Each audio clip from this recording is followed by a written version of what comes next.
Saudara-saudariku, apa kabar? Semoga kita semua senantiasa diberikan kenikmatan untuk beriman pada Allah Subhanahu wa taala dan kemampuan untuk meningkatkan takwa kepada Allah, sehingga dengan itu Allah berkenan memudahkan kehidupan kita, memberikan rezeki bahkan dari jalan yang tidak terduga, membahagiakan hidup kita sampai kita kembali kepada Allah, meningkatkan pengetahuan kita, dan yang lebih penting daripada itu, memberikan ridhonya sampai kita pulang menghadap kepada Allah dan diberi kesempatan untuk hidup bersama dengan Rasulullah SAW. Amin. Alhamdulillah, di pertemuan kali ini Aqsa Al-Quran Sunnah Solution, kita telah memasuki pada hari ke-24 di bulan Al-Muharram 1445 Hijriah dengan bergantinya waktu tadi dari mulai maghrib yang telah kita lalui. Semoga Allah berkenan menerima salat yang telah kita tunaikan dan mengabulkan doa-doa yang kita mohonkan. Teman-teman sekalian, di pertemuan kali ini dalam waktu yang boleh jadi agak terbatas, kita akan mencoba merumuskan sesi kajian kita di pertemuan sebelumnya tentang zikir taubat pengentas maksiat. Bagaimana Al-Quran memberikan bimbingan kepada kita agar kita kembali menjadi pribadi yang lebih baik, menata kehidupan dengan tentram, damai, sampai pulang pun dalam keadaan yang tenang. Ya ayyatuhal nafsul mutmainnah, hei jiwa-jiwa yang tenang, segera kembali engkau kepada Rabbmu dengan ridho yang telah kau dapatkan, dan Allah pun ridho dengan amalmu. Irji'i ila rabbiki radiyatan mardiyah. Dalam suasana demikian, tentu menjalani kehidupan tidak semudah yang kita bayangkan, juga tidak selancar yang kita harapkan. Terkadang justru Allah dengan sifat kasih dan sayangnya menginginkan kita lebih baik daripada hari sebelumnya, sehingga tentu memberikan ujian-ujian kehidupan yang dengan desain ujian itu meningkatkan kualitas kehidupan kita lebih baik. Namun dalam konteks menghadapi ujian itu, kita juga memiliki tantangan tersendiri karena harus mampu mengendalikan nafsu dan godaan-godaan eksternal, khususnya yang datang dari provokasi setan, sehingga menjadikan kita tidak serius dalam menjalani ujian, bahkan bergeser dari substansi yang sesungguhnya. Alih-alih kita menyelesaikan ujian itu dengan jiwa takwa, tapi terprovokasi sehingga dikuasai oleh nafsu dan juga terbawa oleh materi-materi yang ditampilkan oleh setan berupa khayalan, godaan, sehingga terjebak dalam keburukan-keburukan. Saking sayangnya Allah Subhanahu wa taala, jauh-jauh hari sebelum orang tua kita diturunkan ke muka bumi, Nabi Adam alaihissalam, Sayyidah Hawa alaihissalam, diberikan kemudian pelajaran penting di tempat berlatih sementara, diperkenalkan dengan surga sementara itu, sehingga dengan itu semua anak cucu Adam termasuk kita bisa belajar bagaimana cara mengendalikan diri, mengatasi provokasi setan, sekaligus bila sekiranya terjebak dalam godaan-godaan provokasi dimaksud bagaimana caranya kembali, seperti apa mendekat kepada Allah, memperbaiki jalan hidup. Itulah bagian dari ayat ke-37 di surah Al-Baqarah yang sebagiannya telah kita bahas di pertemuan yang lalu. Untuk melengkapi pembahasan itu, insya Allah di pertemuan kali ini kita akan melanjutkan masih di bahasan yang sama di Quran surah kedua, ayat 37, pada detil pembahasan yang akan kita rinci dengan izin Allah Subhanahu wa ta'ala. Karena itu saya meminta kepada teman-teman semua, yang pertama untuk fokus pada pembahasan, karena waktu kita sangat singkat di pertemuan kali ini, hanya menuju Isya saja. Dan yang kedua, saya juga meminta pada teman-teman untuk menyiapkan mushaf atau aplikasi terkait yang memudahkan kita mengakses ayat-ayat yang saya harapkan tidak hanya mengetahui, tapi ada interaksi kita dengan ayat dimaksud, terkhusus bila ayat-ayat itu terkait berkelindan dengan perbuatan perilaku kita yang memang harus kemudian menjadikan ayat tersebut sebagai bimbingan untuk memperbaiki diri. Teman-teman langsung saja, Quran surah kedua Al-Baqarah di ayat ke-37. Seperti pernah kita bacakan di edisi sebelumnya, kita lengkapi kembali untuk mendapatkan keberkahannya. A'udzubillahi minasyaitonirrajim. Bismillahirrahmanirrahim. Allah Subhanahu wa ta'ala berfirman, "Fatalaqa Adamu min rabbih kalimatin fataba 'alaihi innahu huwat tawwabur rahim." Maka Adam alaihissalam mendapati dari Allah Subhanahu wa ta'ala kalimat-kalimat, bimbingan-bimbingan, pedoman-pedoman bertobat untuk memperbaiki diri, mengembalikan pada jalan kebaikan. Lalu Adam pun mengambil itu, mengamalkannya, dan Allah menerima taubatnya. Innahu huwat tawwabur rahim. Sungguh Allah Subhanahu wa ta'ala itu adalah Tuhan yang selalu menerima usaha taubat dari hamba-hambanya dan mengiringi sifat penerimaan itu dengan kasih dan sayang yang teramat dalam. Baik, di pertemuan yang lalu kita telah banyak membahas secara detail tentang muqaddimah atau pembuka di makna ayat dimaksud, bahwa Allah Subhanahu wa ta'ala memperkenankan Adam alaihissalam sejak berlatih di surga dan juga memperkenalkan Adam alaihissalam dengan kondisi-kondisi yang berupa perintah dan larangan sebagai pembuka dalam menjalani misi awal saat diturunkan ke muka bumi. Lalu dihadapkan pula pada tantangan-tantangannya, termasuk juga provokasi yang datang dari iblis yang menjelma dalam bentuk syaitan.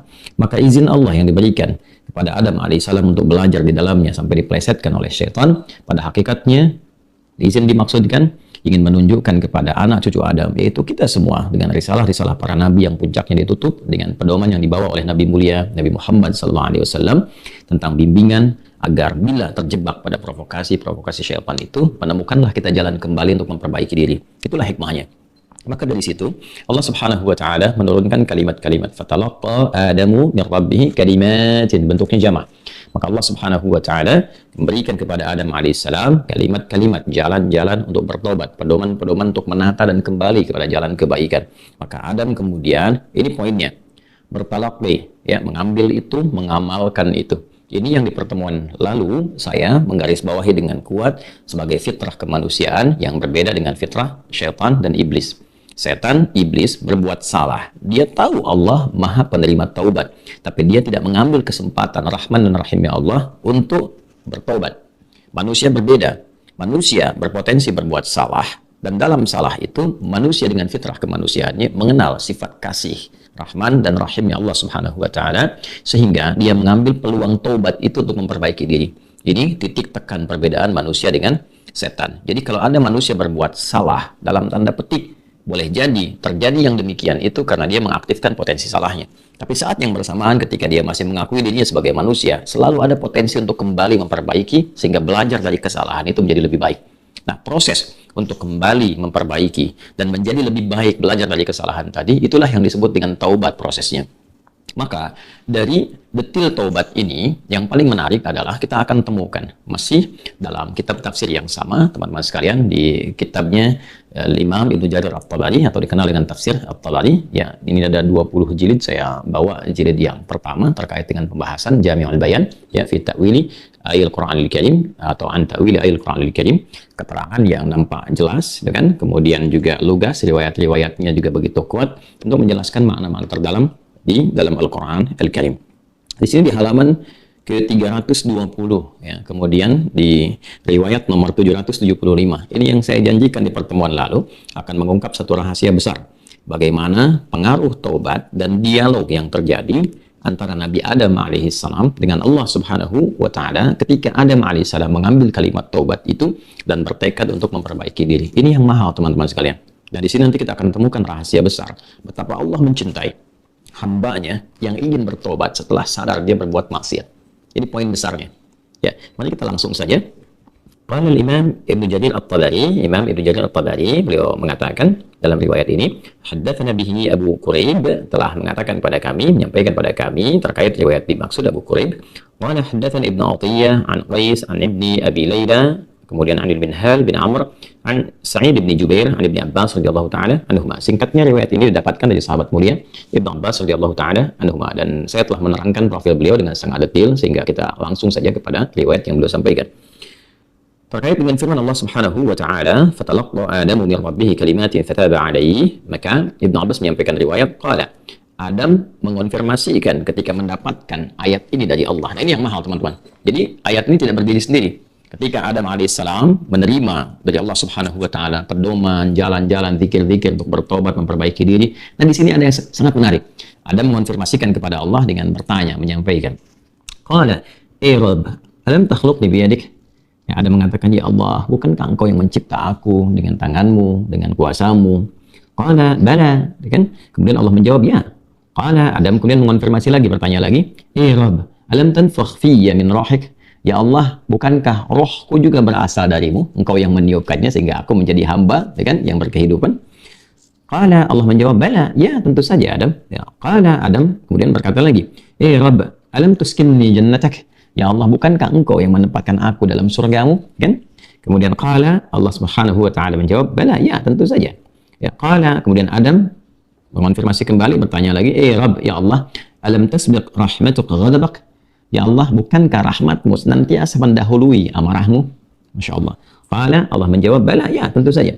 Qala, maka disinilah Adam mulai menyampaikan substansi permohonannya. Ini penting sekali untuk kita mendapatkan satu rasa tertinggi yang menuntun kita bagaimana cara memohon kepada Allah. Baik, maka Adam kemudian menyampaikan, Ara'ait in ana tubtu wa aslahtu, araji'i anta ilal jannah. Allahu Akbar. Ya Allah, ya Allah, bagaimanakah putusanmu, ya kan? Jika sungguh aku sekarang ingin memperbaiki diri, bertobat. In ana tubtu, jika aku benar-benar ingin bertobat, memperbaiki diri, kembali pada jalan kebaikan. Kemudian wa aslahtu, lalu setelah aku bertobat itu aku menata sisa hidupku untuk memperbaiki diri sehingga lebih baik daripada hari-hari sebelumnya, kegiatan sebelumnya, aktivitas dan perilaku sebelumnya. Arji anta ilal jannah, apakah engkau pun akan mengembalikan aku ke surga? Baik. Qala, Allah menjawab, na'am. Ya, tentu saja, kata Allah. Lalu kemudian di sini qala fa huwa qauluhu fatalaqa Adamu min rabbih kalimat. Maka inilah esensi dari firman Allah Subhanahu wa taala di ayat ke-37 di surah kedua Al-Baqarah. Apa yang ingin disampaikan oleh Ibnu Abbas radhiyallahu taala anhuma di riwayat ini?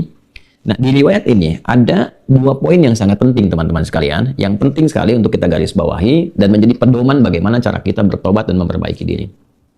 Yang pertama, ada kesan yang tertangkap bahwa ketika Allah menurunkan ayat-ayat taubat, bukan sekedar pedoman yang isinya membimbing kita untuk menyesali, kemudian memperbaiki dan menata kehidupan lebih baik daripada sebelumnya. Tapi di situ juga tertanam nilai-nilai kesungguhan dan keikhlasan yang betul-betul kita mengharapkan karunia dan bimbingan Allah yang menyertai taubat kita itu. Jadi bukan sekedar, ya, aku menyesal, ya Allah, aku menyesali perbuatan yang kurang baik, aku ingin memperbaiki diri, aku ingin menata lebih baik lagi. Bukan sekedar kalimat itu yang disampaikan, itu baik. Tapi lebih daripada itu, kalau kita ingin mendapatkan penerimaan terbaik di sisi Allah, kemudian tobat kita betul-betul diterima oleh Allah, yang dengan itu menanamkan ketenangan, kedamaian, dan bimbingan untuk memperbaiki diri, maka dalam memohon taubat itu sertakanlah permohonan rahmat Allah yang mengiringi taubat yang kita mohonkan kepadanya. Bisa dipahami ya? Oke, ya, rasakan keinginan untuk memohon rahmat Allah. Ini diantara isyarat kalimat-kalimat tadi. Ya, sesungguhnya Adam tidak perlu mengkonfirmasi tentang pertanyaan-pertanyaan, ya Allah, bukankah engkau yang menciptakan aku? Ya Allah, bukankah engkau yang meniupkan rohmu juga kepada aku sehingga aku hidup saat ini? Bukankah engkau yang menempatkan aku di surga? Gitu kan? Dan sebagainya. Nah, kalimat-kalimat itu akan sering kita dapati begitu kita melihat ayat-ayat dalam Al-Quran tentang permohonan doa, baik itu terkait dengan doa biasa, apalagi terkait dengan permohonan taubat. Ya. Contoh misalnya, kita ingin lekatkan pada permohonan yang biasa. Betapa Nabi Zakaria alaihissalam ketika memohon kepada Allah untuk dikaruniakan keturunan yang akan meneruskan legasi dan visi misi kemuliaan beliau. Sementara di sisi lain, istrinya divonis secara medis, ya secara klinis, mohon maaf, monofus dan mandul yang tak mungkin punya keturunan. Maka kondisi ini ditetapkan oleh Allah untuk menunjukkan kepada seluruh umat manusia bahwa hanya Allah yang mampu memberikan satu hal yang dianggap mustahil oleh hamba. Karena memang tidak ada batas dalam pemberian, tidak ada batas dalam kuasa, ya, yang dikembalikan kepada Allah Subhanahu wa taala sebagai Tuhan. Itulah bedanya Tuhan dengan makhluk, Khaliq dengan makhluk. Karena itu seringkali Allah memberikan tanda, manusia berkata ini nggak mungkin, ini nggak bisa, supaya fitrah kemanusiaan kita sebagai hamba itu lahir dan memohon kepada zat yang tidak punya batas dalam pemberian. Dalam bahasa Arab, yang tidak punya batas dalam pemberian disebut dengan wahab. Kalau ingin meminta dengan sopan, kita mintakan dengan kata hab. Maka direkam sempurna di Quran surah ketiga Ali Imran di ayat 38 itu. Ketika Nabi Zakaria alaihissalam berdoa memohon kepada Allah. Beliau mengatakan, perhatikan kalimatnya ketika Allah kisahkan ini. Hunalika da'a Zakaria rabbah. Di mihrab Maryam itu Nabi Zakaria bermohon kepada Allah. Apa permintaannya? Qala rabbi habli min ladunka dzurriyyatan thayyibah. Nah, ini poinnya yang terkait dengan nilai-nilai dan value dari apa yang tadi kita pelajari. Innaka sami'ud du'a. Ya kan? Perhatikan kalimatnya. Qala, Nabi Zakaria berkata, ya Allah, mohon anugerahkan kepadaku keturunan dari sisimu saja. Karena orang lain sudah memvonis aku nggak akan mungkin punya keturunan. Jadi dari sisi pendapat orang, sisi pendapat makhluk, ini nggak mungkin nih. Ya, ketika mereka mengatakan nggak mungkin, ini tanda dari Allah supaya Anda hanya memohon kepada yang selalu memberikan kemungkinan, selalu memberikan harapan dan mengabulkan ketulusan dari apa yang kita mohonkan. Ya kan? Maka bagaimana cara memohonnya? Qala rabbi habli, ya Allah yang tidak punya batas dalam pemberian. Ya, anugerahkan kepadaku dengan sifatmu yang mulia itu min ladunka, dari sisimu saja, dzurriyyatan thayyibah, keturunan terbaik. Lalu ditutup dengan kalimat innaka sami'ud du'a, sungguh engkau yang maha mendengar doa. Jadi kalimat terjemahan cuma segini. Tapi kalau kita tarik ke dalam nuansa pemaknaan yang kita bahas tadi dan ambil sisi balaghahnya, kita akan temukan kalimat begini. Ya Allah, bukankah Engkau yang maha mendengar segala doa? Bukankah Engkau yang mengabulkan segala doa? Kalau aku memohonkan kepada yang maha mendengar dan pengabul semua doa belum terkabul juga, maka tunjukkan kepadaku dengan cara apa lagi aku mesti meminta. Ini poin yang ingin saya sampaikan. Maka ketika permohonan diiringi dengan kata-kata tadi yang menyentuh sifat rahmatnya Allah, Rahman dan Rahimnya, maka apa yang terjadi? Ayat 39-nya, "Fanadatul malaikatu wa huwa qa'imun yusalli fil mihrab anna Allah yubashshiruka bi Yahya."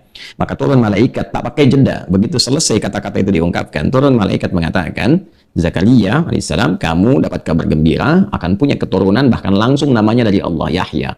Ya, yang mengentaskan, langsung menjawab doanya, mengentaskan semua prediksi manusia. Yang kata manusia nggak mungkin terlahir hidup dari rahim seorang perempuan yang menopos dan mandul. Bayi yang hidup, kata Allah, nggak ada yang mustahil. Ya kan?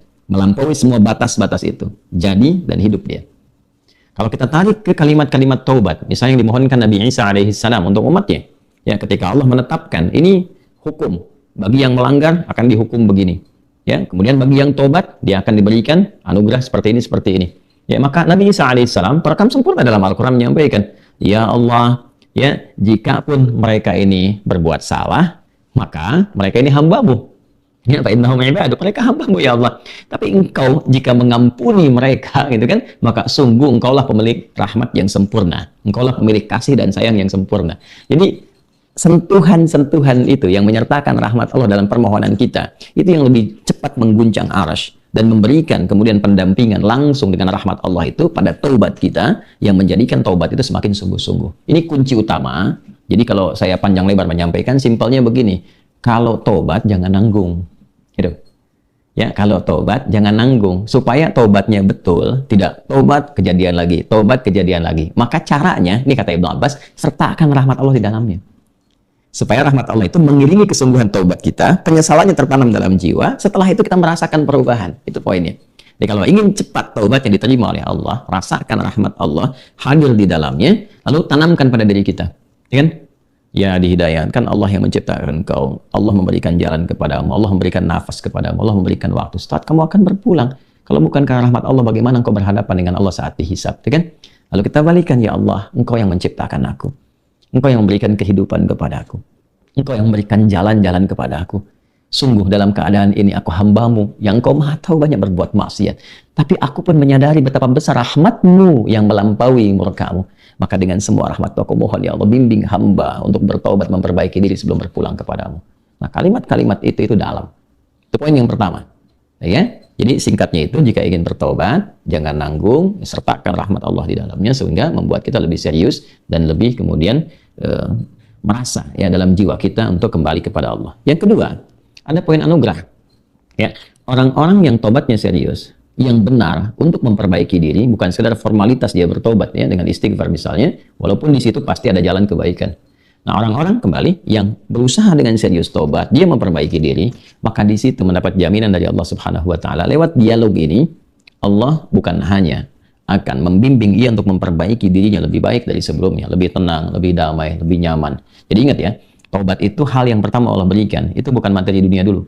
Bukan kedudukannya langsung naik, begitu tidak. Ya, bukan materi bertambah langsung kaya, bukan ilmu langsung banyak, tidak. Yang diberikan kelapangan dulu. Ketenangan, kelapangan, kedamaian, dibersihkan yang kotor-kotornya, baru datang melimpah.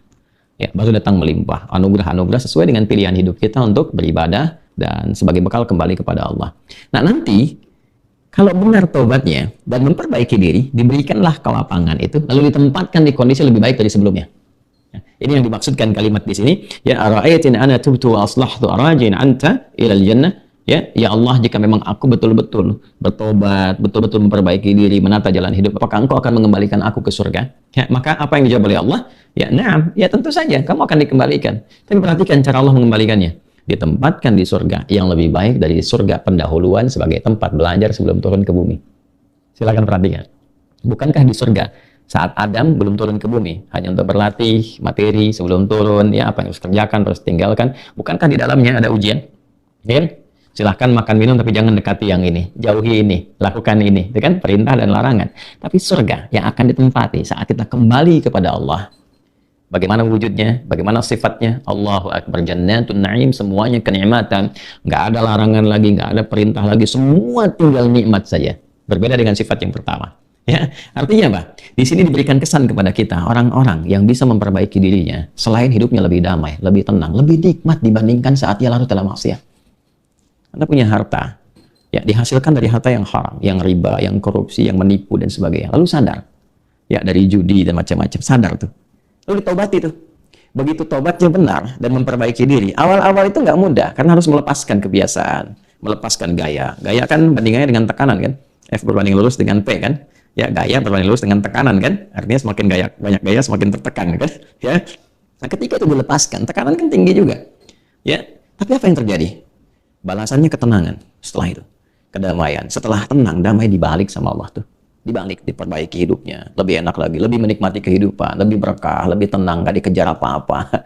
Yang paling menarik, pulangnya pun disambut. Allah perintahkan pada malaikat sambut dia. Dari mulai sakaratul mautnya. Langsung disambut dengan kalimat-kalimat ketenangan. Ya ayyatuhan nafsul mutmainnah, hai jiwa yang tenang, irji'i ila rabbika radiyatan mardiyah, cepat balik kepada Rabbmu. Ya kan? Kembali kepada Tuhanmu dengan keadaan yang nyaman. Aku ridha dengan amalmu, engkau pun ridha dengan pemberianku. Kemudian apa? Fadkhuli fi ibadi wadkhuli jannati, masuk dalam golongan hamba-Ku, aku siapkan surga untukmu. Nah, surga yang diinformasikan dalam sakaratul mautnya, aku siapkan surga untukmu.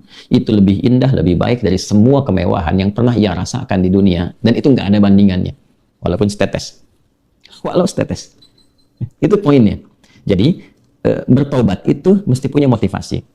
Ya, jadi kalau nggak ada motivasi sulit kita melakukan itu. Motivasi terbaiknya adalah nih, mau sampai kapan larut dalam maksiat? Bagaimana kalau sedang bermaksiat itu wafat? Ketika sudah menyadari itu, cepat perbaiki, cepat bertobat. Begitu tobat itu dilakukan dengan benar, janji Allah turun. Ya, selain dibimbing, diberikan ketenangan, kedamaian, dibalikin lagi, lebih nikmat dari sebelumnya, lalu dibimbing mendapatkan sesuai dengan bekalnya. Kalau ilmu dikuatkan dia, supaya cari surga dengan ilmunya. Kalau kedudukan diatur, supaya tidak mendapatkan kedudukan dengan nyogok, dengan korupsi, kan? Dan macam-macam. Naik itu. Sesuai dengan maslahat dia. Dan kalaupun dapat harta dengan cara yang benar, nggak usah nipu, ya, nggak usah korupsi, nggak usah macam-macam, gitu. Dapat dia, ditempatkan. Sampai dia jaga, sampai wafat aja. Begitu meninggal, dapat yang terbaik. Lebih indah dari suasana yang dia dapatkan sebelumnya. Itu spiritnya. Ya, itu yang tadi saya katakan, menjadikan Allah sangat mencintai orang yang selalu berusaha menata dirinya lebih baik. Bertobat terus, tobat lisan, tobat pandangan, tobat pendengaran, sampai tobat kaki. Sampai dia merasakan perubahan dari semua organ tubuhnya. Tobat mata, dia berlatih. Jangan dikira kalau tobat itu, fungsi mata itu akan selesai dengan memandang saja. Tidak. Tantangannya ada. Dan nanti keberhasilan tobatnya itu diukur dengan ketika memandang yang tidak diinginkan oleh imannya, dia bisa elakkan pandangan. Itulah ghadul basar. Ya, telinga juga begitu. Kalau sudah nanti cukup bagus, terlatih dengan tobatnya, dia akan hanya gunakan refleks pendengaran untuk yang baik saja. Sampai ke ujung kaki. Demikian. Nah, itu kalau sudah ada ciri seperti itu, sikapnya berubah, ini tanda pertama bahwa tobatnya diterima oleh Allah Subhanahu wa Ta'ala. Di situ ada islah. Ya, itu ada islah. Nah, kalimat Adam ini, in ana tubtu wa aslahtu, itu direkam sempurna dalam Al-Quran dan seringkali mengiringi kata-kata tobat. Ya, seringkali mengiringi kata-kata tobat. Jadi kalau kita kembali ke Al-A'raf ayat 23 di pertemuan yang lalu, ya, Rabbana zalamna anfusana wa illam taghfir lana wa tarhamna lanakunanna minal khasirin. Kan wa tarhamna, rahmat tadi sudah kita bahas.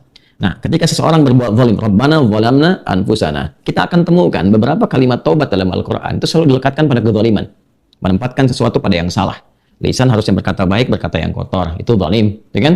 Harta harusnya dicari dengan yang benar, dicari dengan korupsi, dengan mencuri, itu zalim, ya kan? Dengan menipu itu zalim. Demikian aspek lainnya. Begitu kita sadar salah itu dan ingin diperbaiki, itu selalu disusulkan dengan kata taubat dan islah. Kembali memperbaiki. Cek Quran surah ke-5 Al-Maidah ayat 39 misalnya. Ya, coba di mushaf halaman 114 ya, paling kiri agak ke atas ya. Kiri agak ke atas atau ke tengah lah ya. Halaman 114 ini ya. Nah, ini. Ya, di kiri agak ke atas. Coba lihat ya. Ini menarik sekali. Faman taba min ba'di dzulmih tuh. Siapa yang mau taubat setelah dia berbuat suatu yang zalim, min ba'di dzulmih, setelah kezaliman, kesalahan, kemaksiatan yang ia kerjakan. Ya, nipu orang gitu kan, atau berkata yang kotor, menghina orang, dia pengen taubat tuh, min ba'di dzulmih wa aslah tuh. Jadi bukan sekedar saya taubat, saya menyesal, nggak sampai situ, dan dia ikutkan dengan kesungguhan untuk memperbaiki. Nah, kemampuan orang untuk merubah diri itu sulit dilakukan kalau dia tidak menyertakan rahmat Allah di dalamnya. Itu yang dimaksudkan, sertakan permohonan rahmat Allah. Ya Allah, saya pengen taubat, bukankah Engkau yang menciptakan aku hamba-Mu ya Allah. Jangan tinggalkan aku sendiri, jangan biarkan aku larut dalam kemaksiatan, jangan biarkan aku wafat dalam maksiat. Engkau adalah Tuhanku ya Allah, aku hamba-Mu. Ya. Khalaqtani wa ana 'abduk, ya kan? Engkau yang menciptakan aku yang menghamba kepadamu ya Allah. Nah, kalimat itu yang kemudian menggetarkan arsy, menurunkan rahmat Allah kepada kita.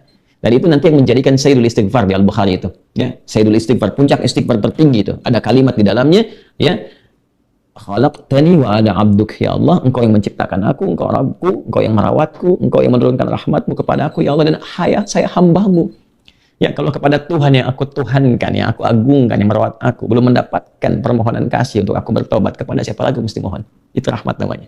Jadi kalau sudah keluar kalimat itu, rahmat itu dalam. Nanti dibantulah, dibimbinglah dengan rahmat itu, islah, waslah. Apa jawaban Allah? Fa innallaha yatubu alaihi innallaha ghafurur rahim. Kalau ada orang yang tobatnya begitu, itu langsung diterima tobatnya oleh Allah, lalu dibimbing dengan rahmat Allah, bukan sekedar mengampuni dirinya, tapi dijaga untuk tidak berbuat kesalahan serupa dan diarahkan kepada jalan yang lebih baik. Itu teman-teman sekalian, ya. Jadi dua poin ini penting saya ingin tekankan, bahwa yang pertama, tobat itu kita ketahui mesti dilakukan dengan sungguh-sungguh. Tapi membangun kesungguhan itu diajarkanlah caranya di sini. Sertakanlah rahmat Allah. Bayangkan kemudian dalam kita bertobat itu, kita juga bertarung dengan cepatnya ajal yang mungkin menjemput. Dan dalam sisi itu, kita hadirkan motivasi bahwa pasti kalau Allah menerima tobat kita, kita bertekad dengan baik, akan diberikan lembaran hidup yang lebih mulia, lebih nikmat dibandingkan dengan sebelumnya. Sekalipun itu butuh perjuangan. Ya, sekalipun itu butuh untuk mengentaskan. Kadang-kadang tekanan-tekanan yang hadir itu tidak mudah. Tapi kalau kita bisa lewati itu sekiranya dengan tekad kita, dengan rahmat Allah Subhanahu wa Ta'ala yang membimbing kita, maka insya Allah rasa-rasa itu pasti kita akan dapati. Dan ini sudah banyak contohnya kok, baik di era Nabi sampai di era kini. Silakan Anda lihat teman-teman yang bahkan sekarang bisa dilihat punya acara di YouTube, bisa podcast, bisa macam-macam. Bukankah di antara mereka ada figur-figur yang bahkan mendeklarasikan mereka bertobat, mereka memperbaiki diri, ya kan? Ada yang alumni perjudian, ada yang alumni pembegalan, ada yang alumni macam-macam lah. Tapi ketika mereka memilih untuk mendekat kepada Allah, itu sempurna rahmat Allah. Bahkan orang sudah nggak kenal keburukannya lagi. Yang kenal adalah hikmahnya. Ini hebatnya. Jadi orang ini ketika disebutkan, ya, orang tahu bahwa latar belakangnya begini, tapi orang tak punya kesanggupan untuk mencela dia dengan keburukan masa lalunya.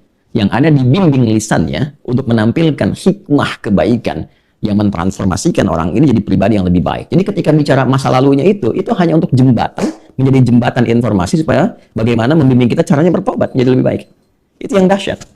Dan itu kalau bukan rahmat Allah nggak mungkin tuh, nggak mungkin. Ya, dia yang kenal tuh si baik ini, baik itu, motivator ini, motivator itu, dalam konteks kebaikan. Tinggal bagaimana dia mengupdate diri.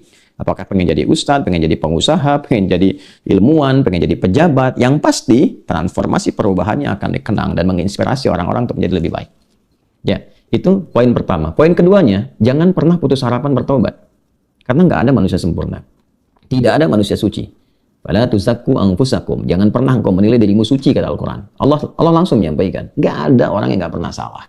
Karena itu Allah melarang kita berputus asa dari dosa sebesar apapun.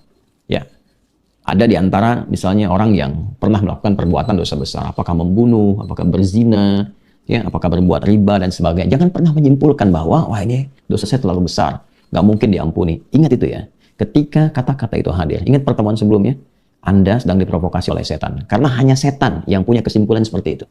Fitrah setan itu menjadikan ia terkuasai dengan kesimpulan bahwa ia nggak mungkin kembali jadi baik. Udahlah, ya kan? Terlanjur kemudian dikutuk, terlanjur begini, pertahankan kesombongan. Manusia tidak.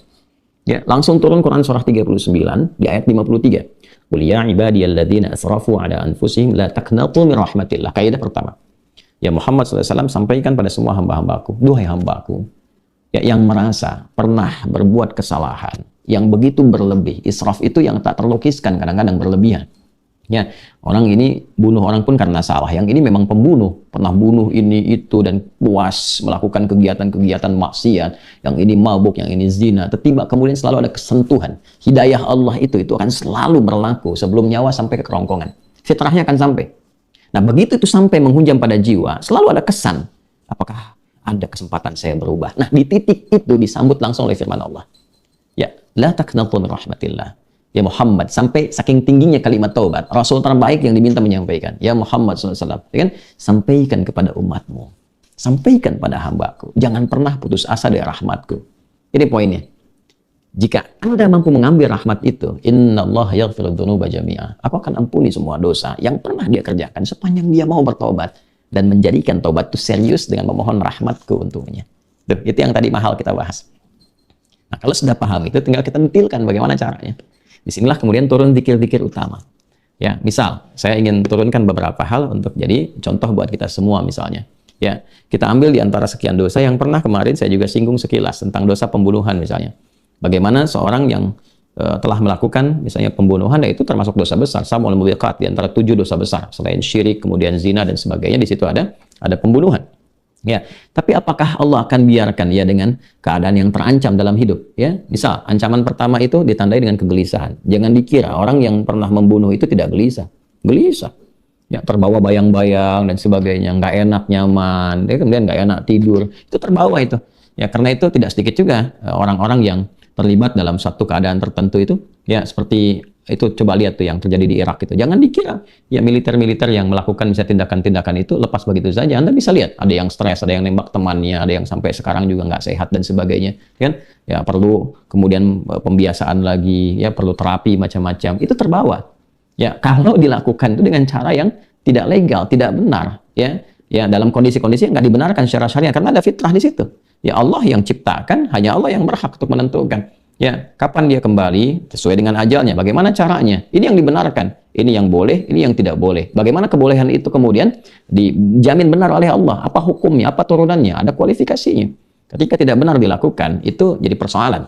Ya, makanya hati-hati, sering saya katakan, kalau ada aliran-aliran yang tidak benar, ya kan, mengajak bahkan sampai mengakhiri nyawa orang dengan cara apapun, mesti hati-hati. Ancamannya besar sekali, pasalnya itu sangat kuat, ancamannya 5. Ya, neraka jahanam, kekal di dalamnya, dilaknat oleh Allah, dimurkai Allah, dijanjikan siksa yang berlipat. Wa may yaqtul mu'mina muta'ammidan fajaza'uhu jahannam khalidan fiha wa ghadiba Allahu 'alaihi wa la'anahu wa 'adda lahu 'adzaban 'azima. 5. Ini enggak mudah, ya kan?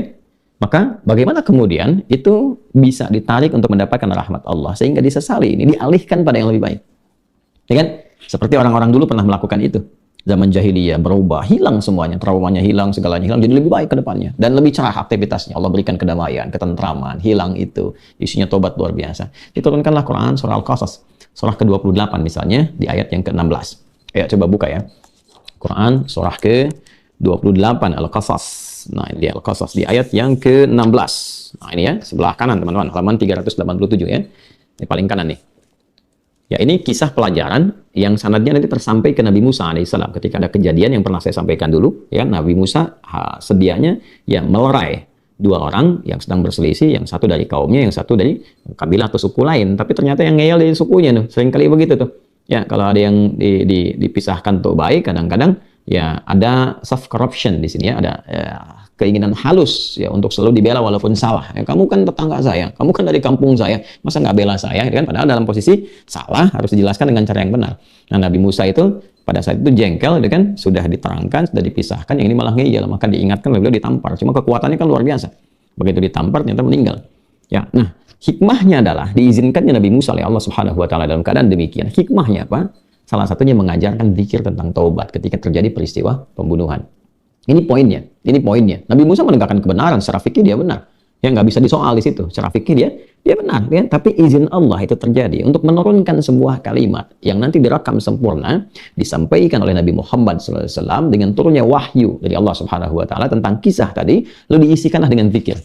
Ya, di lisan Nabi Muhammad Sallallahu Alaihi Wasallam dengan lafaz yang langsung, dengan lafaznya, dengan maknanya. Ya, dari Allah Subhanahu wa taala. Apa bunyi ayatnya? A'udzubillahi minasyaitonirrajim. Bismillahirrahmanirrahim. Qala rabbi inni zalamtu nafsi faghfirli. Ini poinnya, singkat kok teman-teman. Ya, rabbi inni zalamtu nafsi faghfirli. Ya Allah, aku tuh salah. Aku telah menzalimi diriku. Rabbi inni zalamtu nafsi, ini dalam sekali nih. Ya Allah, aku menzalimi diriku, kan? Ya, di situ nafas itu kan jiwa. Ya, jadi Quran tuh mengilustrasikan begini, ketika Anda mencoba, kan, atau orang lain lah, jangan Anda atau saya, ketika ada orang yang mencoba untuk menghilangkan nyawa orang lain, sejatinya dia sedang melukai nyawanya sendiri. Jadi nyawa itu mahal, makanya nyawa itu terjaga. Jadi hak yang paling dasar, yang paling pokok, nggak boleh sembarangan. Ya kan? Makanya sama manusia pun bikin aturan-aturan untuk menjaga nyawa. Dan pertama dari 5 pokok turunnya syariat itu, hifdzun nafsi, yang pertama menjaga jiwa. Ya, menjaga jiwa. Kenapa turun aturan? Anda nggak boleh mabuk-mabukan, nggak boleh melakukan ini, dilarang membunuh, dilarang melukai, dilarang kemudian, ya mohon maaf sekali ya, mengonsumsi makanan atau minuman begini. Supaya nggak berbuat rusak, nggak merusak. Kau bahkan menghancurkan kepada jiwa. Ya, atau membunuh pada diri sendiri. Itu poinnya. Dan makanya dilarang ini, dilarang itu, turun yang haram-haram itu. Sejatinya bukan ingin membatasi, tapi poinnya adalah untuk menjaga kehormatan, supaya tidak terlukai. Ya, misal spirit hukum kisos nih, kisos itu kalau diturunkan spiritnya dalam Quran itu bukan untuk membunuh, bukan untuk menghilangkan nyawa. Ya, walakum fil qisasi hayatun ya ulil albab. Hei, kalau engkau berpikir secara substansial, ancaman kisos itu sesungguhnya untuk menjaga kehidupan, bukan menginginkan orang mati, orang wafat. Ya, karena ketika seseorang secara psikologi itu tahu bahwa hukuman ketika seorang membunuh akan terbunuh lagi, ya, maka dia akan menjaga diri. Janganlah. Kecuali memang orang-orang ingin mati, gitu kan? Ya, atau orang-orang yang sudah tidak sehat akal dan jiwanya, ya kan problem tersendiri. Ya, karena itu sudah jadi fitrah manusia. Silakan cek di pasal-pasal hukum positif. Semakin tinggi damage-nya, ya, semakin tinggi dampak keburukannya, semakin kuat pasalnya. Ya, kita ada pasal untuk ancaman hukuman mati, seumur hidup, ya, hukuman 20 tahun penjara, macam-macam. Coba lihat, ya, perbuatan apa yang terancam dengan itu? Perbuatan yang dampaknya itu begitu buruk. Menghilangkan nyawa, merusak ini, merusak itu, ya, diancam dari awal supaya dia menghindari itu. Itu poinnya. Ya, jadi kalau kita kembalikan ke sini, Rabbi inni zalamtu nafsi, ini dalam sekali kalimatnya. Di Quran itu semua diksinya dalam sekali. Ya, jadi orang-orang yang sengaja melakukan pembunuhan, ya, bukan dalam konteks tugas yang dibenarkan secara aturan-aturan, dengan bukan dalam konteks kegiatan yang memang di situ mendapatkan turunan-turunan kualifikasi yang dibenarkan secara hukum, syariat juga membenarkan itu pasti akan ada gejolak kepada jiwa. Trauma terbayang karena nyawa dengan nyawa. Itu kondisi itu. Ya, tapi ketika sadar itu salah, bagaimana menghilangkan sifat itu? Traumatiknya, bayangan-bayangan yang muncul dan sebagainya. Ini kalimatnya. Rabbi inni zalamtu nafsi, ya Allah, aku akui. Aku telah berbuat salah yang dalam. Ya, melukai jiwaku sendiri. Ya. Kemudian yang paling menarik ini kalimatnya nih. Faghfirli. Namun aku begitu yakin, ya Allah, rahmat-Mu. Ya Allah, ampunan-Mu yang bisa merubah aku lebih baik. Menghilangkan kebiasaan yang kurang baik, menghilangkan perilaku yang tidak baikku. Faghfir itu kan memohon maghfirah. Ya, ghafara itu bukan sekedar menggugurkan dosanya, tapi menghapuskan jejak-jejak salahnya. Ya, jadi kalau misalnya begini, saya tulis ya, ini saya baru megang spidol nih teman-teman. Saya tuliskan misalnya begini ya. Ini ada kata saya buat salah. Baik ya. Lalu saya coret misalnya begini. Nah, kita ilustrasikan ini sebuah kesalahan. Lalu kita mohon kepada Allah ampunan.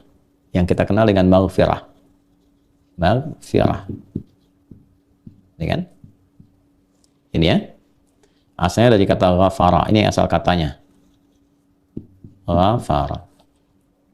Nah, ghafara ini kata kerjanya, verbnya, ya kan? Ini sifat atau keadaan, anugerah pemberiannya. Ketika diberikan, itu bukan cuma mencoret yang salahnya, sehingga tidak menjadi dosa kembali, tapi sekaligus menghapuskannya, sehingga menghilangkan nodanya. Jadi bukan sekedar menghapuskan, menggugurkan dosanya, tapi juga menghapuskan nodanya, hilang. Jadi putih bersih lagi gambarannya. Gini. Ya. Nah, kalau kita ingin minta anugerah seperti itu, maka rubah ini ke bentuk permohonan. Ya. Jadi dari rendah kepada tinggi, dari makhluk kepada khalik. Dari kata ghafara, kita minta jadi ighfir, ya kan? Kalau diarahkan kepada Allah, ini permohonan. Ighfir. Kalau dikhususkan untuk pribadi kita, ya, tambahkan lam di sini, tambahkan ya, ighfirli. Kembalikan ke Quran surah 28 ayat 16. Ya, qala rabbi inni zalamtu nafsi faghfirli.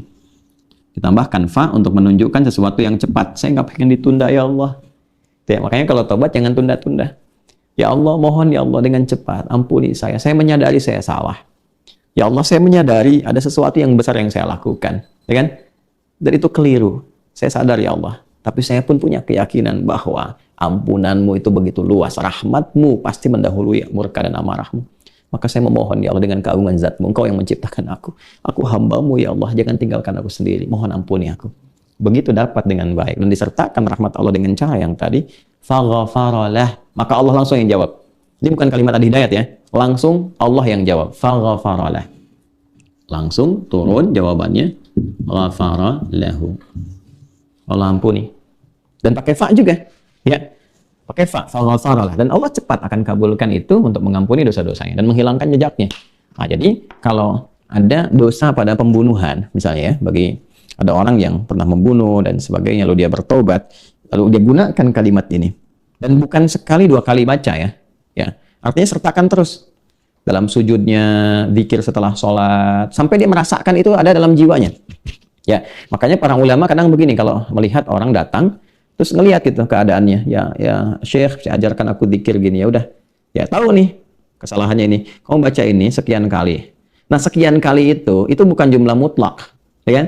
Nah, itu ulama itu tahu, itu kan seperti dokter. Kalau dokter fisik itu kita datang ke klinik diobatin, ya karena tahu diagnosanya ini, gejalanya ini, kemudian lalu diberikan obat 3 kali sehari ya, ini sekian ya, sampai durasi sekian hari. Nah, yang tahu obat ruh itu siapa?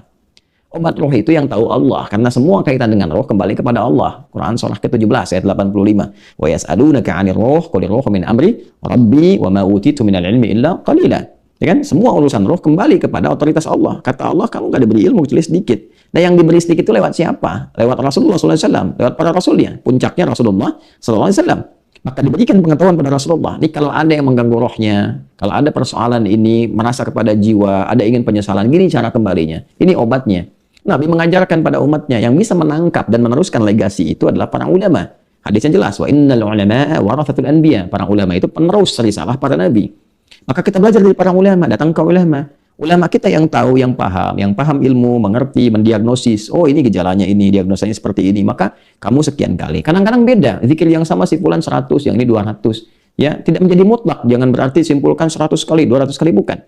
100, 200, 33, 40, itu bilangan yang melatih lisan kita supaya ketika mengikrarkan itu, sampailah kalimat itu terhempas kepada jiwa yang paling dalam. Di titik itu kadang-kadang beda setiap orang. Ya, maka poinnya adalah berlatih dengan kalimat ini sampai kalimat itu meresap kepada jiwa. Kalau ingin dipercepat, rahmat tadi diturunkan dengan kalimat tadi. Sampai ketika merasakan ada sentuhan ke jiwa, keluar air mata. Itu kalau sudah nyampe ke situ ada ketenangan. Nah, di titik tenang itulah tanda faghfaralah, Allah menerima tobat Anda. Itu puncaknya. Kalau sudah mendapatkan rasa itu, waslah, perbaiki. Ya, ada hadir permintaan maaf, ya, tobat dulu sama Allah, perbaiki, ya. Setelah itu, ya, kalau ada persidangan terjadi gini, minta maaf. Kalau nggak ada kaitan sama sekali, nggak paham, nggak tahu siapa ini itnya, kembalikan kepada Allah, minta ampun. Setelah ada ketenangan, tenang, nyaman. Kalau sudah di posisi itu, nanti akan terdorong untuk mendekat kepada Allah. Awalnya lewat amalan ritual, sholatnya meningkat, pengen banyak sedekah, pengen banyak perhatian pada anak yatim, itu pasti terjadi itu, pasti itu. Nah, kalau sudah di level itu, jangan dengarkan provokasi setan. Ingat itu baik-baik ya. Ingat baik-baik, jangan dengarkan provokasi setan. Karena sering kali datang lagi tuh provokasinya. Begini, tidak, tinggalkan itu. Setelah Anda paham itu. Baik ya?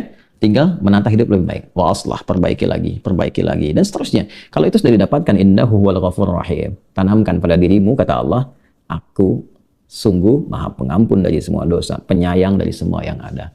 Justru itulah yang akan merubah kita menjadi pribadi yang semakin dicintai oleh Allah. Innallaha yuhibbut tawwabin. Quran surah ke-2 ayat 222. Allah mencintai orang yang terus taubat. Ya. Jadi saya ingin sampaikan kepada kita semua, diri saya pribadi dan kita semua, betapa detil dalam Al-Quran itu. Nanti ada dosa yang terkait dengan zina, zikirnya apa? Ya, ada terkait dengan dosa yang mendatangkan penyakit, nanti zikirnya apa? Ada. Ya, ada dosa yang terkait dengan misalnya, ya mohon maaf, ya mengkhianati risalah atau pesan, ya kan?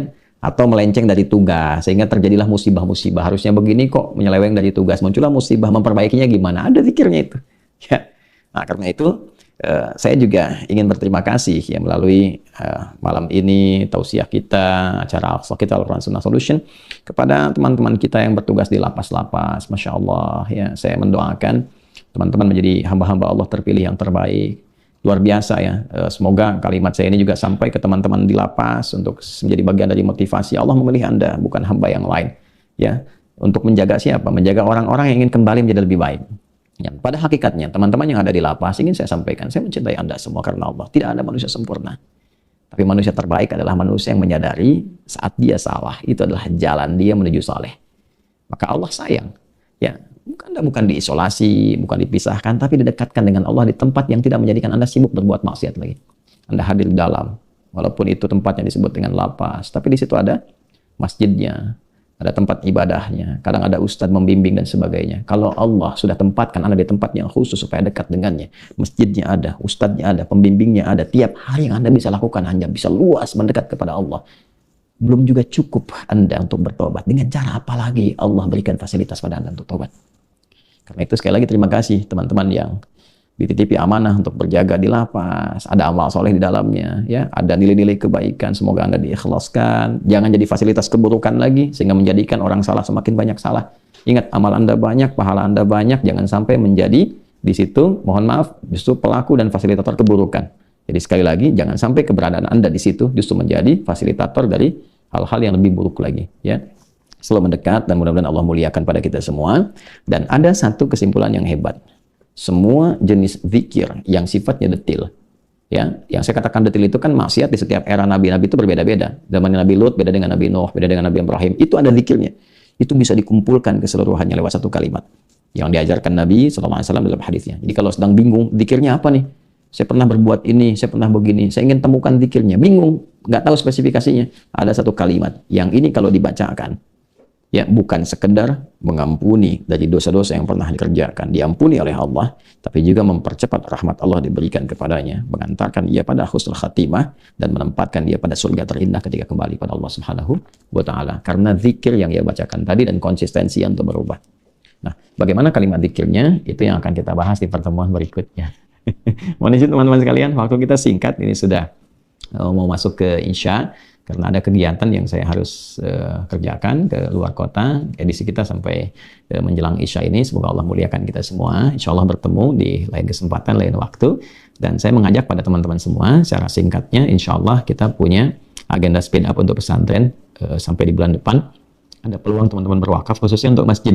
Ya, untuk masjid ini ada peluang yang sangat terbuka sampai dengan bulan September nanti. Bulan depan kita akan selesaikan. Diperkenankan, kami sudah juga upload ke teman-teman terbaru tentang masjid ini. Semoga Allah muliakan kita. Ada di rekening Bank Syariah Indonesia BSI nomor 11144444142 atas nama Yayasan Mahdi Islam Rafi'ah Akhir. Semoga Allah muliakan kita, ampuni dosa-dosa kita, mengembalikan kita pada kebaikan, mewafatkan kita dalam keadaan husnul khatimah. Allahumma taqabbal minna innaka antas samiul alim wa tub 'alaina innaka antat tawwabur rahim. Rabbana atina fid dunya hasanah wa fil akhirati hasanah wa qina adzabannar. Wa sallallahu ala sayyidina Muhammad wa ala alihi washabbihi ajma'in wa akhiru da'wana subhanakallahumma wa bihamdika asyhadu an la ilaha illa anta astaghfiruka wa atubu ilaik. Alhamdulillahirabbil alamin. Assalamualaikum warahmatullahi wabarakatuh.